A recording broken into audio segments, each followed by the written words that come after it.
Kita sedia maklum bahawa dunia sudah mengalami dua perang, iaitu Perang Pertama dan Perang Kedua. Perang Pertama membabitkan negara-negara seperti Britain, Perancis, Jerman, Rusia, Turki dan beberapa lagi negara Eropah pada tahun 1914 sehingga 1918. Manakala Perang Kedua pula tercetus disebabkan kemunculan ideologi-ideologi besar seperti demokrasi, liberalisme, kapitalisme dan berbagai isme lagi yang akhirnya persaingan antara ideologi ini memicu perang yang lebih besar daripada Perang Dunia Pertama dari tahun 1939 sehingga 1945. Korang tahu tak siapa dalang sebenar yang mencetuskan Perang Pertama dan Perang Kedua ini? Malah Perang Ketiga pula bakal menyusul tak lama lagi. Sebelum kita bercerita lebih lanjut, korang jangan lupa subscribe dulu channel YouTube ni.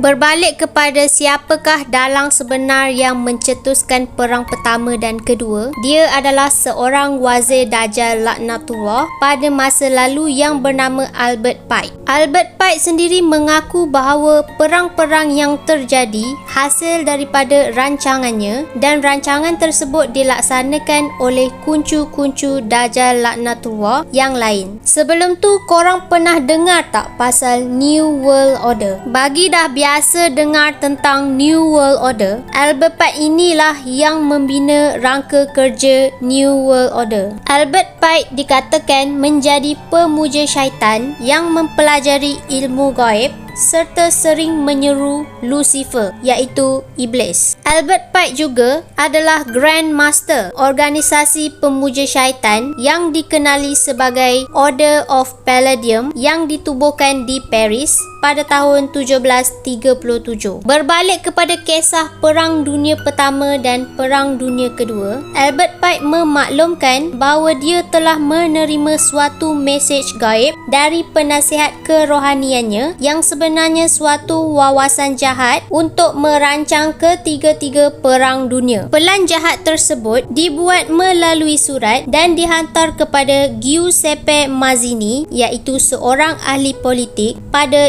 15 Ogos 1871. Di dalam surat tersebut, Albert Pike menjelaskan secara grafik, iaitu menerangkan apa yang bakal terjadi dan negara apa yang akan terlibat dalam ketiga-tiga peperangan. Surat yang dihantar oleh Albert Pike ini kemudian dipamerkan di British Museum Library di London. Antara isi kandungan surat tersebut mengenai Perang Dunia Pertama adalah Perang Dunia Pertama mesti berlaku untuk membenarkan Illuminati menggulingkan kuasa Caesars di Rusia dan mewujudkan sebuah negara komunis dan etis. Percanggahan pendapat di antara British dan Germanic Empires digunakan untuk mencetuskan peperangan ini. Pada akhir perang, komunis akan wujud dan akan digunakan untuk memusnahkan kerajaan-kerajaan lain serta melemahkan agama-agama yang ada. Bagi Perang Dunia Kedua pula, Albert Pike berkata, Perang Dunia Kedua mesti dicetuskan untuk mengambil kesempatan perbezaan antara fahaman politik fasis dan Zionis. Perang ini akan mengukuhkan kekuatan Zionisme sehingga dapat menubuhkan negara Israel yang berdaulat di Palestin. Bakal perang seterusnya iaitu Perang Dunia Ketiga, Albert Pike berkata, Perang Dunia Ketiga mesti terjadi untuk mengambil kesempatan perbezaan di antara Zionis dan para pemimpin dunia Islam. Perang mesti dikendalikan sehingga dunia Arab dan Islam berada di satu pihak dan Zionisme di satu pihak. Sementara itu, negara-negara yang berbelah bagi dalam isu ini akan diprovokasi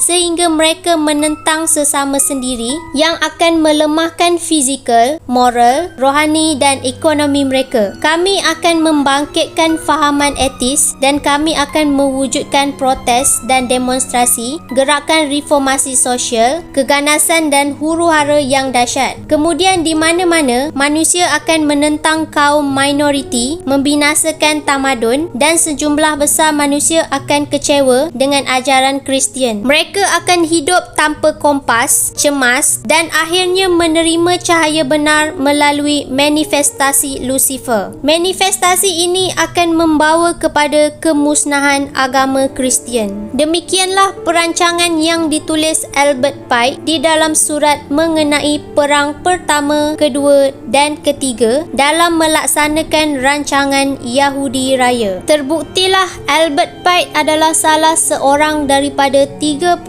Dajjal sebelum Dajjal yang diisyaratkan Rasulullah SAW kerana segala aktivitinya menjurus kepada pembinaan sistem Dajjal yang menimbulkan huru-hara antara manusia. Begitulah sifat sebenar Albert Pike yang merancang Perang Pertama dan Kedua dan perang yang bakal terjadi iaitu Perang Ketiga. Ketiga-tiga perang dunia ini dilaksanakan bagi mewujudkan rancangan jahat iblis iaitu rancangan Yahudi Raya. Walau bagaimanapun, hakikat yang sebenarnya Allah Subhanahu Wa Taala sahaja yang tahu. Umat Islam dituntut untuk memahami dan bersedia dengan ujian yang lebih dahsyat. Sebelum kita berakhir di sini, korang jangan lupa like, share dan subscribe channel YouTube ni. Kita jumpa lagi di lain hari.